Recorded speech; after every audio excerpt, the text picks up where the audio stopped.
The council chamber was vast and circular, with representatives from 47 different species arranged in ascending rows. The lighting was soft and blue, designed to be comfortable for most species' eyes. In the center of the chamber stood a holographic projector, currently displaying a rotating image of a planet covered in purple oceans and green continents. Commander Sarah Chen walked into the chamber with steady steps. Her dark blue uniform was crisp and formal, decorated only with the simple insignia of the United Nations Space Command. She was 38 years old, with short black hair and calm brown eyes that missed nothing.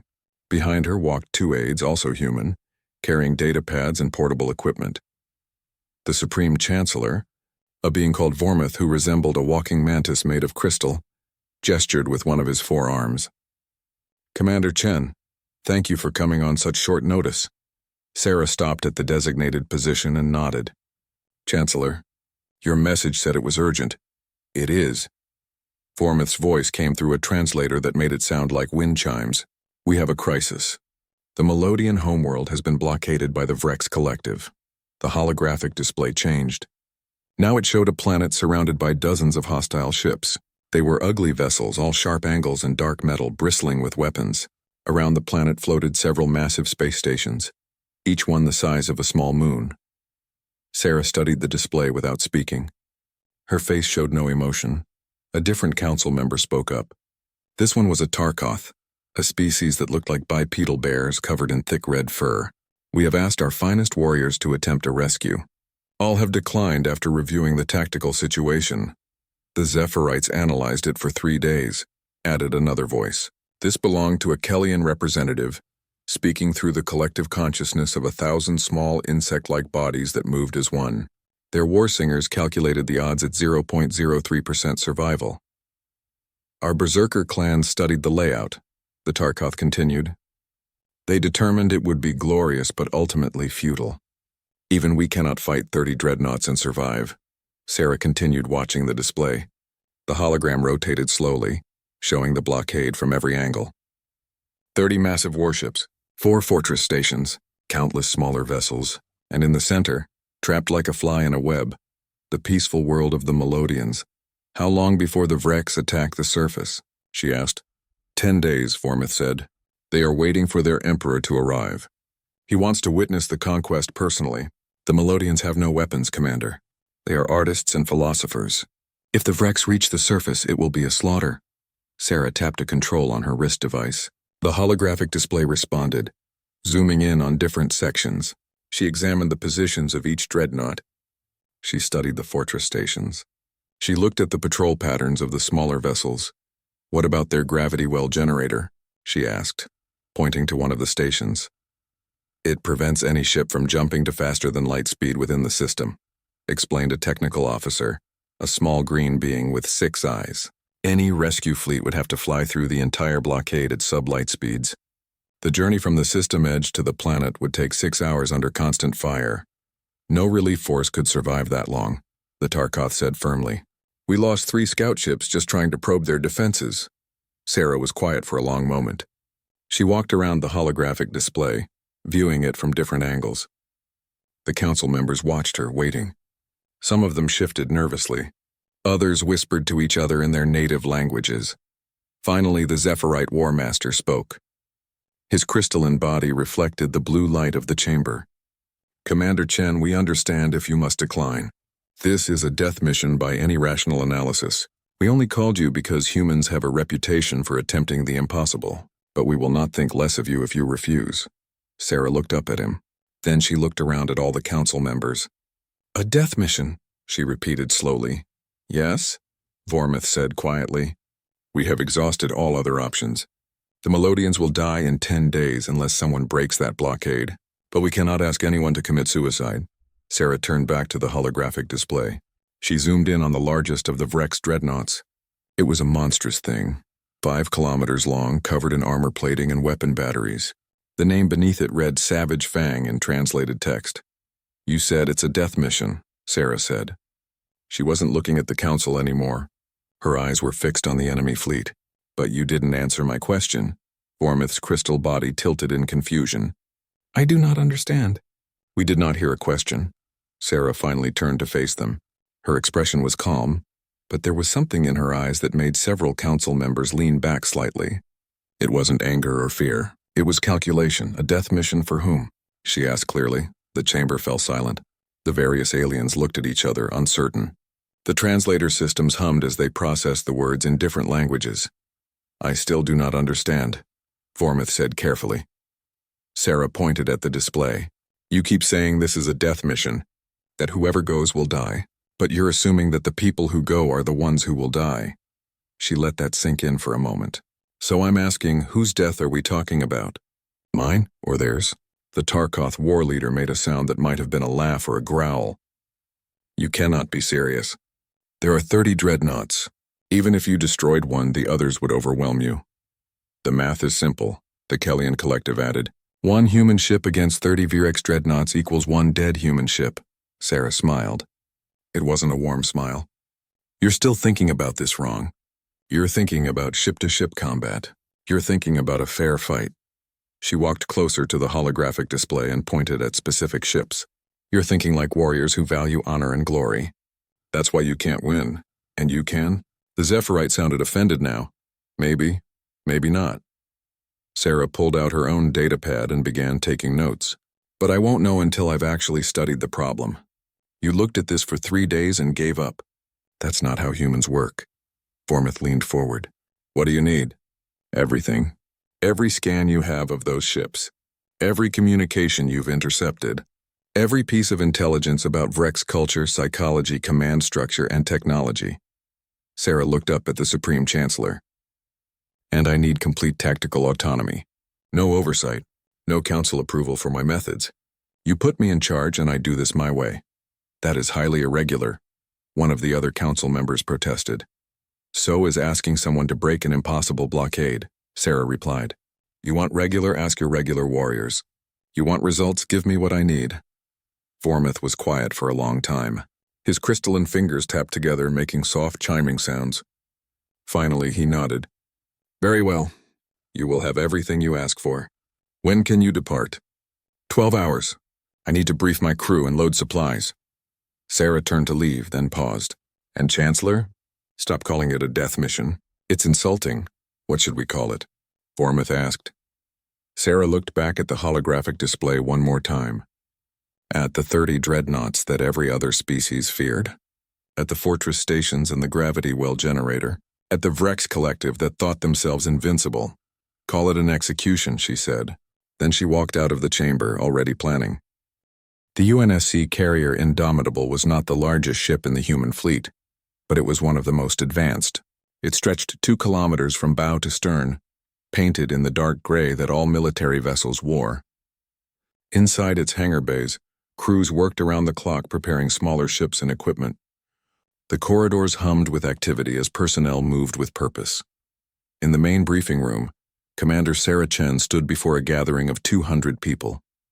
All of them had volunteered for this mission after she explained the odds. Every single person in that room knew they might not come home, but they came anyway.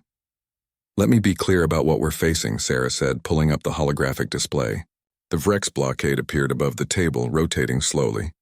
30 dreadnoughts. Each one carries enough firepower to destroy a city. 4 fortress stations that can each take on multiple capital ships. Hundreds of support vessels, and a gravity well generator that traps us in normal space. She looked at the faces watching her, young and old, men and women, different races and backgrounds, all human. Every military simulation says we lose. Every tactical analysis says we die. The Galactic Council thinks we're committing suicide. A lieutenant in the back raised his hand. Permission to speak, Commander? Granted, then why are we doing this? Sarah smiled.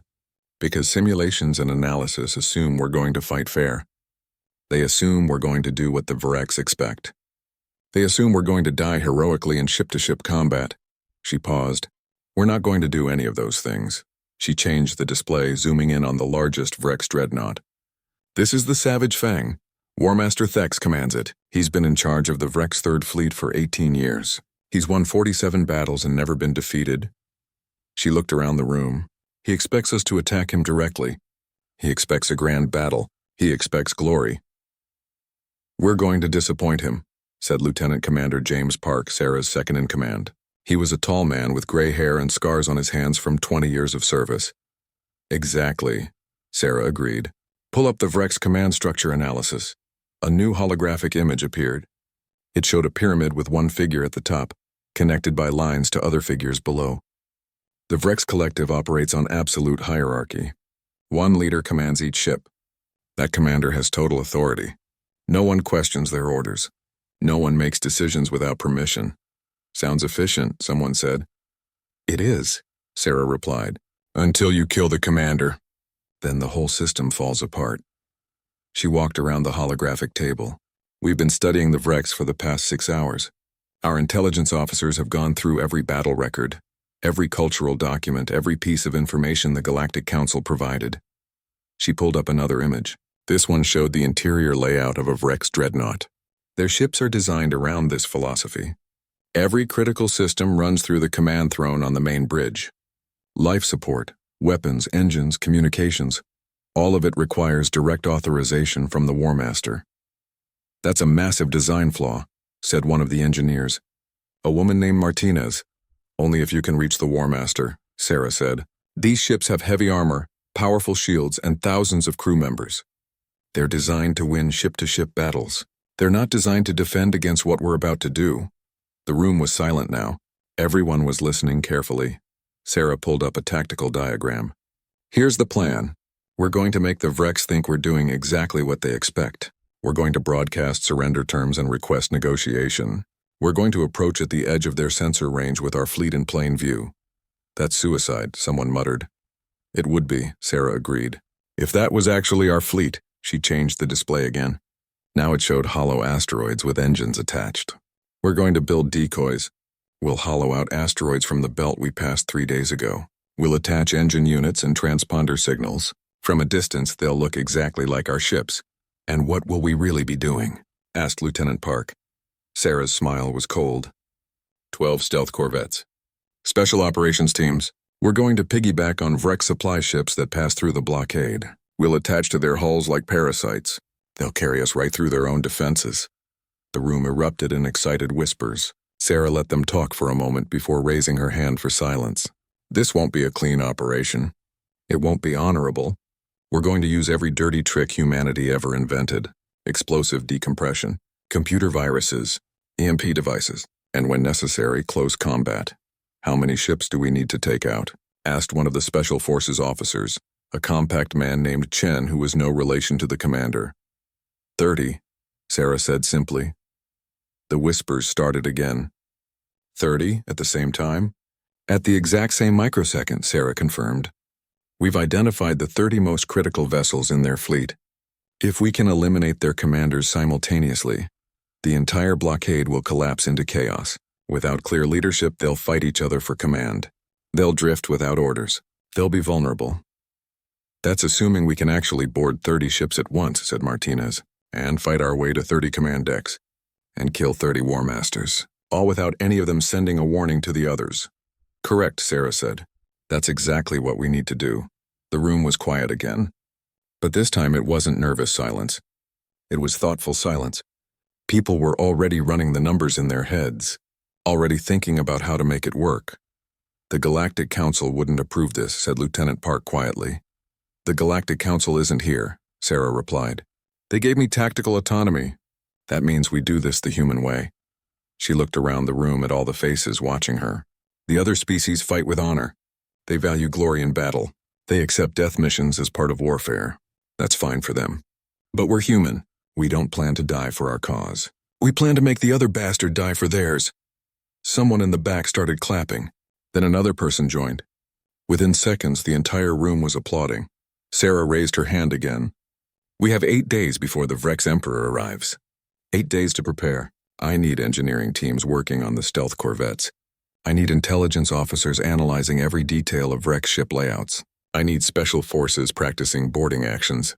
I need cyber warfare specialists developing intrusion programs. She paused, meeting the eyes of everyone in the room. And I need all of you to understand something. This plan is dangerous. Some of us might not make it back. I won't lie to you about that, but we're not doing this to die heroically. We're doing this to win. And if we do this right, If we execute this perfectly, we'll break that blockade and save the Melodians. Lieutenant Park stood up. What about the observers, Commander? The Galactic Council sent representatives to monitor our mission. Sarah had forgotten about them. 3 aliens had been assigned to the Indomitable to observe human tactics. A Zephyrite warrior, a Kellian subcollective, and a Tarkoth clan brother. They were supposed to report back to the Council. Let them watch, Sarah said. Maybe they'll learn something. The meeting continued for 3 more hours. Sarah answered questions. She assigned duties. She reviewed technical specifications and tactical details. By the time everyone filed out of the briefing room, they all knew their roles. As the last person left, Lieutenant Park stayed behind. Do you really think this will work? Sarah looked at the holographic display, still showing the Vrex blockade. I don't know, but it's better than dying in a fair fight. The observers seemed disturbed by our plan. Let them be disturbed, Sarah said. They think we're being dishonorable. They think we should face the enemy in open combat.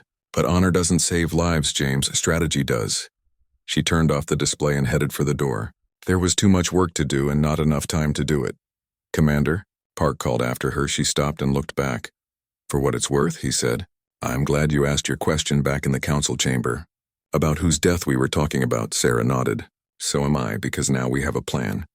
And the Vrex have 8 days left to live. The Melodian system was exactly as the intelligence reports described. A yellow star burned at the center, with 6 planets orbiting in perfect ellipses. The 3rd planet was Melodia itself, with its purple oceans and green continents. And surrounding it like a cage of iron was the Vrex blockade. Aboard the bridge of the Indomitable, Commander Sarah Chen watched her tactical displays with calm focus. Around her, bridge crew worked at their stations with quiet efficiency. The lighting was dim, with only the glow of screens and holographic projectors providing illumination. Drop us out at maximum sensor range, Sarah ordered. Make sure they see us coming. The ship shuddered slightly as it transitioned from faster-than-light travel back to normal space. On the main view screen, the Vrex fleet appeared as distant dots against the darkness. But the sensors showed them clearly. 30 dreadnoughts, 4 fortress stations, and countless smaller vessels. They're hailing us, reported the communications officer. A young woman named Kim. Put them through. The view screen changed. Now it showed a Vrex War Master sitting on his command throne. He was massive, easily 3 meters tall, with thick gray skin covered in armor plating. His face was all sharp angles and prominent ridges with 4 red eyes that burned with intelligence and cruelty. Behind him, the bridge of his dreadnought stretched into the distance. Human vessel, the War Master said. His voice was deep and rough like grinding stone. I am War Master Thex of the Vrex 3rd Fleet. You have entered a restricted military zone. State your purpose. Sarah stepped forward so he could see her clearly. War Master Thex, I am Commander Sarah Chen of the United Nations Space Command. We're here to negotiate the peaceful withdrawal of your blockade. Thex made a sound that might have been laughter. It sounded like an avalanche. Negotiate? You bring 1 small fleet to challenge 30 dreadnoughts and you want to negotiate? We're reasonable people, Sarah said calmly. Surely we can find a solution that benefits everyone. The only solution is your immediate surrender, Thex replied. Power down your weapons and prepare to be boarded. If you comply, your deaths will be quick. I need time to consider your terms, Sarah said, and to consult with my crew. Would you grant us 1 hour to discuss? Thex leaned back on his throne. His 4 eyes studied Sarah carefully. You are stalling. I'm being cautious, Sarah corrected. 1 hour, War Master. Surely you can afford to be patient. Very well. 1 hour. But know this, human. Whether you surrender or fight, the outcome is already decided. We are the Vrex Collective. We have conquered 42 worlds. We have never been defeated. He leaned forward, and we will not be defeated by 1 small human fleet. The transmission ended. The view screen returned to showing the distant Vrex blockade. Lieutenant Park moved to Sarah's side. He's buying it. Of course he is, Sarah said quietly. He expects us to attack. He wants the glory of defeating us in battle. An hour's delay just makes his victory sweeter. She turned to the communications officer. Can begin broadcasting on all frequencies. Make it look like we're having heated debates about whether to surrender or fight. I want lots of cross-chatter between our ships. Yes, Commander. Sarah looked at her tactical officer, a man named Rodriguez. Status on our actual fleet? All 12 stealth corvettes are in position, Rodriguez reported. They attached to the Vrex supply convoy 7 hours ago, exactly as planned. The supply ships passed through the blockade 3 hours ago and are currently docked with various dreadnoughts for resupply operations. Perfect, Sarah said. And our decoys? Holding formation at this position. The asteroids are broadcasting the right engine signatures and transponder codes. From the Vrex perspective, they're looking at 12 human warships. Sarah nodded. It had taken 5 days to prepare everything. 5 days of hollowing out asteroids and fitting them with the right equipment. 5 days of special forces teams practicing boarding actions. 5 days of cyber warfare specialists developing computer viruses specifically designed to attack Vrex systems. And now, finally, everything was in place. Commander, said the sensor officer, a man named Williams. The Vrex fleet is repositioning. 20 of their dreadnoughts are moving to intercept us. The other 10 are maintaining position around the planet. Expected, Sarah said. They're not taking chances. They'll surround us with overwhelming force. She smiled slightly, which means they're not paying attention to what's already inside their perimeter. In the observers section of the bridge, the 3 Galactic Council representatives watched with growing confusion. The Zephyrite warrior, his crystalline body reflecting the dim light, spoke first. Commander Chen, I do not understand your strategy. You are negotiating with an enemy who will not negotiate. You are wasting time, am I? Sarah asked without turning around. The Tarkoth clan brother growled. Where is the honor in this? You should meet them in battle. Test your strength against theirs. Strength isn't everything, Sarah replied. Sometimes intelligence matters more. The Kellian sub-collective buzzed in its containment field. The Vrex are moving into position to annihilate your fleet. Your ships will be destroyed within minutes of combat beginning. Those aren't my ships, Sarah said simply. All 3 observers fell silent. They looked at the tactical display, then at Sarah, then back at the display.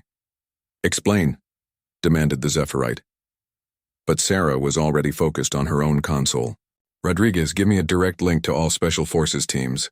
Link established, Commander. Sarah took a deep breath. This was it. Everything depended on the next few minutes. All teams, this is Chen. You have your assignments. You know the targets. You know the timing. She paused. Remember, we're not here to die heroically. We're here to win. Strike hard, strike fast, and get out. Good hunting.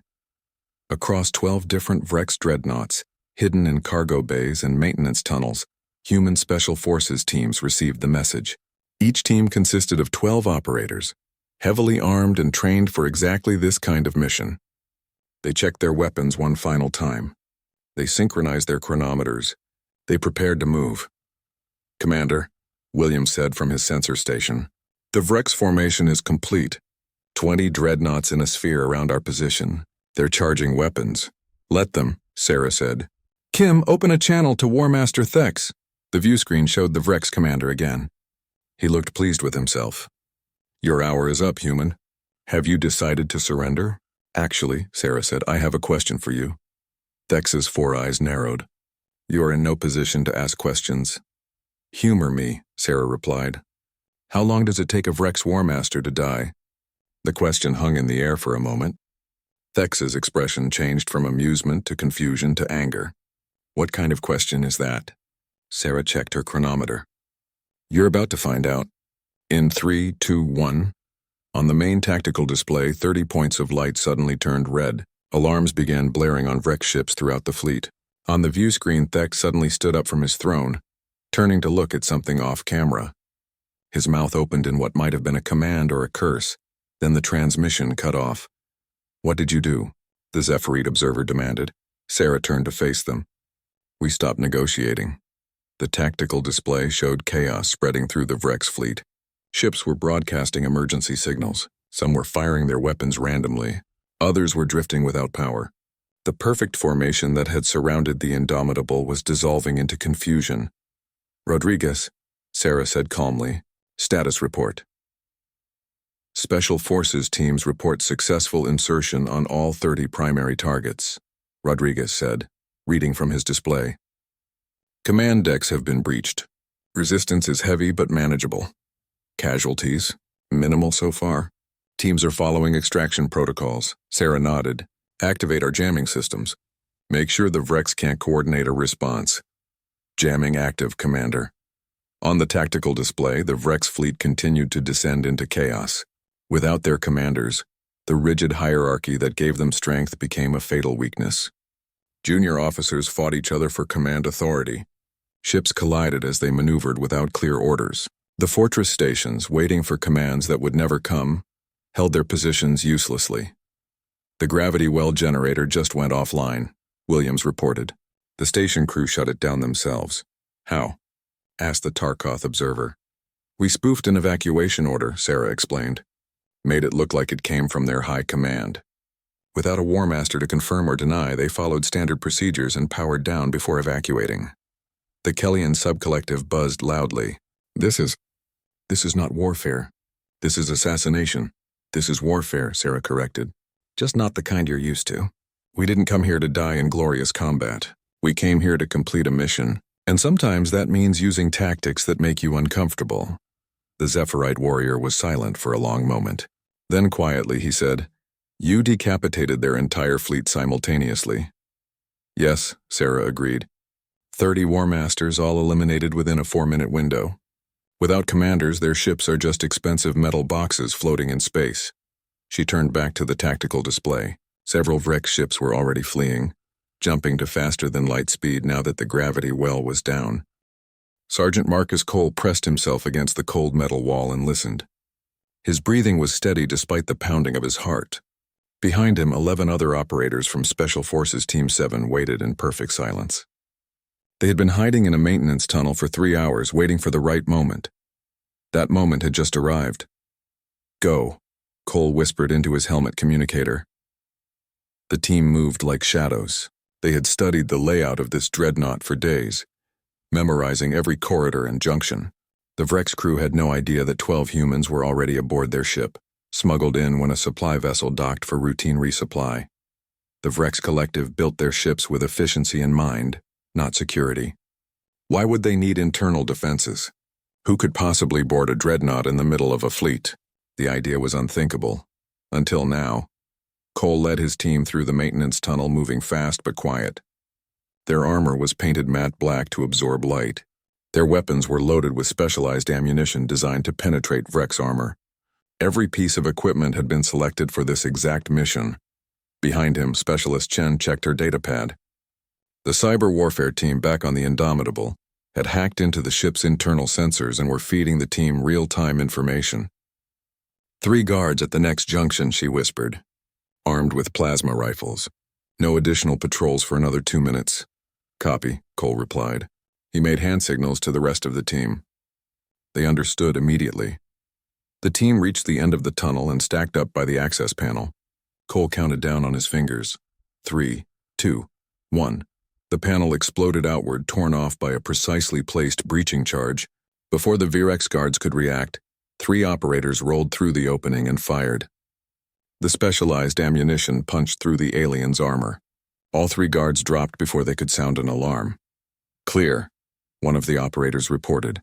The team emerged from the tunnel and moved into the corridor. They had 4 minutes to reach the command deck. 4 minutes before the Vrex realized something was wrong. 4 minutes before other War Masters might receive warning transmissions. Everything depended on perfect timing. Cole led the team up 3 levels using a service elevator that the cyber team had locked under their control. The elevator doors opened directly into a storage area near the command deck. 2 more Vrex guards stood outside, unaware of the danger approaching from behind. The operators used close combat knives this time. Quieter than guns. The guards died without making a sound. 1 minute to target, Chen said, checking her chronometer. All other teams are in position.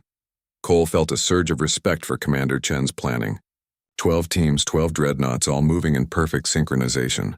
If even one team failed, if even one War Master sent a warning, the entire operation could collapse. But they wouldn't fail. Failure wasn't an option. The team reached the final corridor leading to the command deck. Here security was heavier.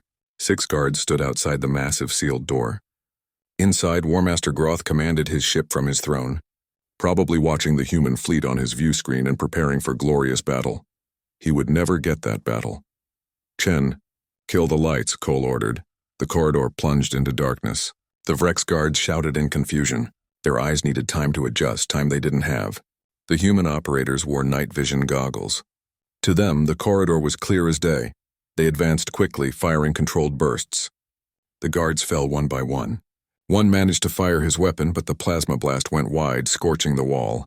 Within seconds, all 6 were down. "Breach the door," Cole ordered. 2 operators moved forward with a thermal lance, a device that cut through metal like butter. The massive door began to glow orange as they traced a large circle through it. Inside, alarms would be blaring now. The War Master would know something was wrong, but by the time he figured out what, it would be too late. The circle of glowing metal fell inward with a crash. Through the opening, Cole could see the command deck, a vast circular room filled with consoles and screens. In the center, on a raised platform, sat War Master Groth. He was even bigger than Thex, with scars covering his gray skin and bones decorating his armor. The War Master stood from his throne, roaring in fury. Around him, dozens of bridge crew turned from their stations, reaching for weapons. "Flashbangs," Cole shouted. 3 grenades arced through the opening. They detonated with blinding light and deafening sound. The Vrex crew stumbled, their sensitive eyes and ears overwhelmed. The human operators charged through the breach, weapons ready. What followed was brutal and efficient. The operators had trained for this exact scenario. They moved through the command deck in coordinated pairs, targeting anyone who posed a threat. The Vrex crew fought back desperately, but they were scientists and technicians, not soldiers. Against trained Special Forces operators, they didn't stand a chance. War Master Groth was different. He grabbed a massive energy blade from his throne and charged at Cole with surprising speed. The blade hummed as it cut through the air, missing Cole's head by centimeters. Cole rolled to the side and came up firing. His rounds hit the War Master's armor but didn't penetrate. Groth was wearing personal shielding, military-grade protection that could stop most small arms fire. "Target the throne," Chen shouted. She had noticed something important. The War Master's shields were powered by his throne, connected by cables that ran from the platform to his armor. 2 operators focused fire on the throne, tearing it apart with sustained bursts. Sparks flew. The shield around Groth flickered and died. The War Master roared again, but now he was vulnerable. Cole aimed carefully and fired a 3-round burst at the alien's head. Groth stumbled backward, crashed into a console, and fell still. The command deck went silent except for the sound of alarms and crackling fires. "Target eliminated," Cole reported into his communicator. "Team 7 successful." Around the Vrex fleet and 30 other dreadnoughts, similar scenes were playing out. Each team had adapted their tactics to their specific target, but the result was always the same. The War Masters died. The rigid command structure collapsed. Ships that had seemed invincible minutes ago were now leaderless and confused. "Begin extraction," Commander Chen's voice came through Cole's helmet. 10 minutes to pick up." "Copy that," Cole replied. He turned to his team. "You heard the commander. Let's move." But before they left, Specialist Chen moved to the main command console. She pulled out a small device and plugged it into the system. "Uploading the virus now," she said. The cyber warfare specialists had developed this virus specifically for Vrex systems. It wouldn't destroy the ship. That would be wasteful. Instead, it would create chaos, false orders, contradictory commands, system malfunctions that looked accidental but would take weeks to repair. "Upload complete," Chen reported. "This ship won't be fighting anyone for a long time." The team retreated the way they came, moving fast through corridors filled with confused Vrex crew members. Some tried to stop them, but most were too busy trying to figure out what was happening. The rigid hierarchy that governed every aspect of Vrex life was their greatest weakness. Without a War Master to give orders, they were paralyzed with indecision. Cole's team reached the docking bay where their stealth corvette waited. The pilot had kept the engines running, ready for immediate departure. They piled into the ship and sealed the hatch. "Team 7 away," Cole reported as the corvette detached from the dreadnought and activated its stealth systems. On his tactical display, Cole could see the status of all 12 teams. Green lights indicated successful extractions. 11 teams were already en route to the rendezvous point. The last team was having trouble. "Team 3 is pinned down," Commander Chen's voice said.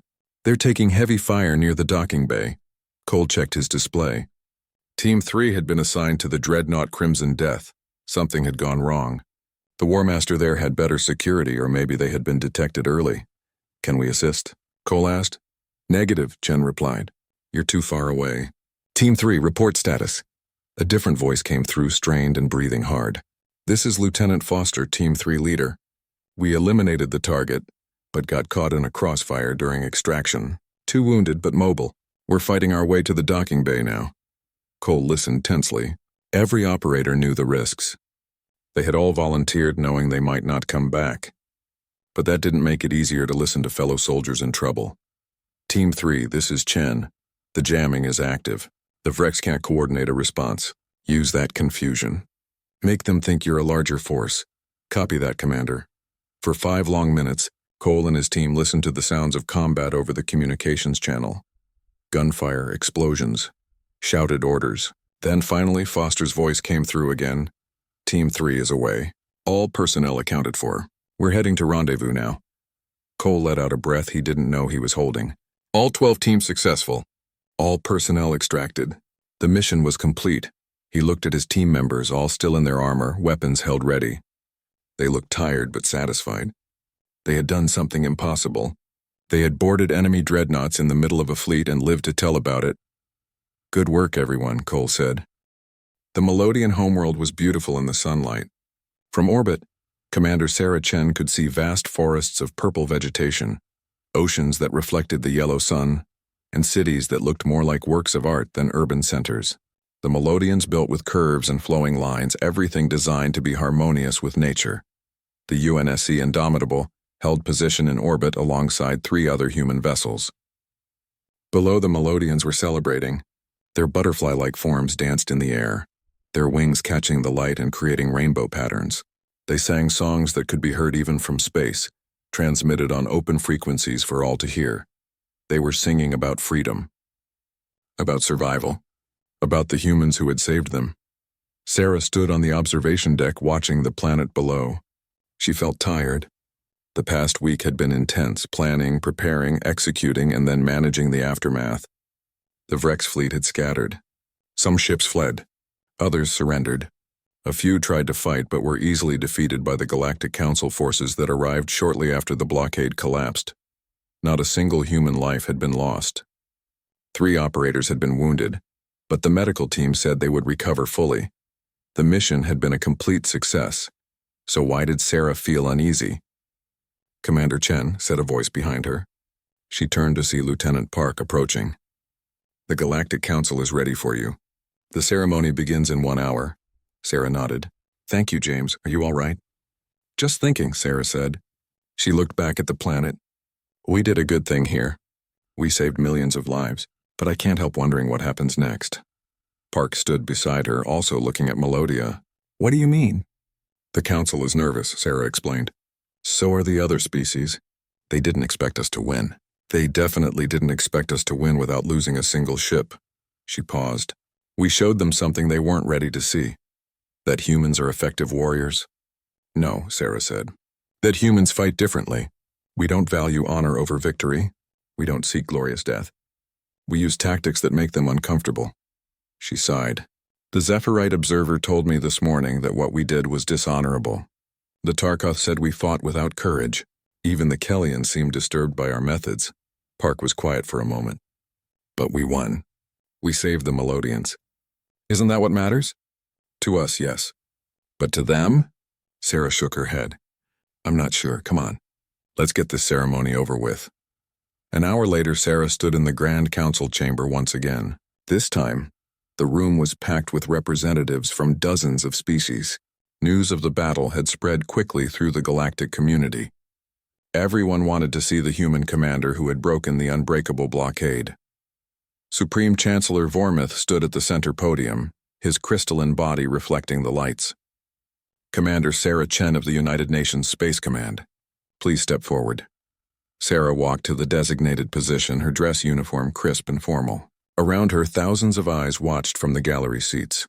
On behalf of the Galactic Council and the Melodian people, Vormith said, his voice chiming through the translator, we wish to express our deepest gratitude. The Melodian homeworld faced extinction. Every military expert said the situation was hopeless. But you accepted the mission when all others refused. You saved millions of innocent lives. Applause rippled through the chamber. The Melodian representatives were especially enthusiastic, their wings creating a sound like wind chimes. Therefore, Vormith continued, we present you with the Star of Valor, the highest military honor the Galactic Council can bestow. A ceremonial guard approached carrying a crystalline medal on a velvet cushion. Vormith took it and placed it around Sarah's neck. More applause filled the chamber. But Sarah noticed that not everyone was clapping. The Zephyrate section was silent. So were the Tarkoth representatives. Even some of the council members seemed uncomfortable. When the applause died down, one of the council members stood. It was a Zephyrite War Master, his crystalline form larger than most. Supreme Chancellor, if I may speak. Vormith gestured permission. The Zephyrite turned to face Sarah. Commander Chen, your success cannot be denied. The Melodians are safe because of your actions. However, I must speak a truth that weighs on many minds in this chamber. He paused. You won your victory without honor. The chamber went quiet. Sarah stood perfectly still, her face neutral. You did not face the enemy in open combat, the Zephyrite continued. You used deception and assassination. You struck from hiding. You killed commanders who could not defend themselves. His voice was not angry, just stating facts. Among my people, such tactics are considered shameful. A warrior should face their enemy directly. A Tarkoth representative stood as well. The Zephyrate speaks truth. We value courage and strength in battle. What the humans did was effective, yes, but it was not brave. They avoided direct confrontation. They used tricks instead of facing their fear. More murmurs spread through the chamber. Some species nodded in agreement. Others seemed uncertain. Sarah waited until the noise died down. Then she spoke, her voice clear and calm. War Master, I understand your perspective. Your culture values honor in combat. Mine values results. She looked around the chamber. You're right that we didn't fight fair. We used deception. We struck from hiding. We killed enemies who couldn't defend themselves properly. She paused. Because we weren't there to prove our honor. We were there to save lives.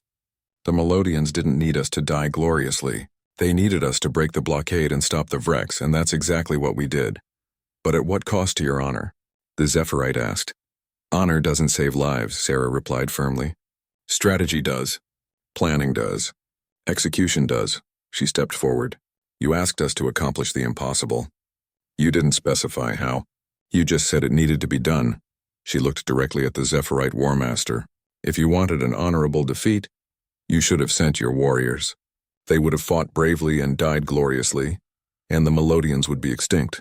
Instead, you sent humans, and we did what humans do best, we adapted. We found a way to win, the Tarkoth representative growled. You make it sound like our values are wrong. Not wrong, Sarah said. Different. Your species has been fighting wars the same way for thousands of years. You have rules. You have traditions. You have honor codes. She paused. Humans have been fighting each other for our entire history. We've learned that the only rule that matters is survival. We've learned that the enemy doesn't care about your honor. They care about winning. She walked to the holographic display in the center of the chamber and pulled up an image of the Vrex fleet. The Vrex Collective has conquered 42 worlds. How many of those worlds had honorable warriors who fought fairly? How many died following the rules while the Vrex used every advantage they had? No one answered. Humans learned a long time ago, Sarah continued, that there's no glory in dying for a cause. There's only glory in achieving it. Every species here seems to accept death missions as part of warfare. You treat them as inevitable, noble sacrifices. She shook her head. We don't. When someone tells us a mission is impossible, we don't accept it. We redefine the parameters until it becomes possible. Supreme Chancellor Vormith spoke up. Commander Chen, no one is ungrateful for what you accomplished. But surely you can understand why some find your method unsettling. I understand completely, Sarah said. What unsettles you isn't that we won. It's how we won. You're used to warfare being predictable, honor-bound, with clear rules. She looked around the chamber. Humans don't fight that way. We fight to win. And yes, sometimes that means doing things that make you uncomfortable. The Kellian sub-collective spoke. Its 1,000 voices blending together. What you describe sounds like chaos. Warfare without rules or honor leads to atrocities. You're not wrong, Sarah admitted. Humans have committed terrible atrocities in our wars. We've done things we're not proud of. But we've also learned from our mistakes. We've developed laws and ethics that guide our military actions. She paused. What we did to the Vrex was not an atrocity. It was a calculated military operation designed to minimize casualties on all sides. We could have destroyed those dreadnoughts completely. We could have killed every Vrex on board. Instead, we targeted only the command structure and used non-lethal methods where possible. She pulled up casualty figures on the holographic display. Final count: 30 Vrex War Masters killed, 147 Vrex crew members killed in combat, approximately 2,000 wounded, out of a total fleet population of over 50,000. She looked at the council. Compare that to what would have happened if we'd fought ship to ship. Both sides would have suffered thousands of casualties, maybe tens of thousands. The chamber was silent now, everyone studying the numbers. So yes, Sarah continued, we fought without honor by your standards, but we achieved the objective with minimal loss of life. We saved the Melodians without sacrificing ourselves, and we gave most of the Vrex crew the chance to surrender and go home. She looked at the Zephyrite War Master. Is that really so shameful? The Zephyrite was quiet for a long moment. Finally, he spoke. Perhaps our definitions of honor are different. I still believe warriors should face their enemies directly, but I cannot argue with your results.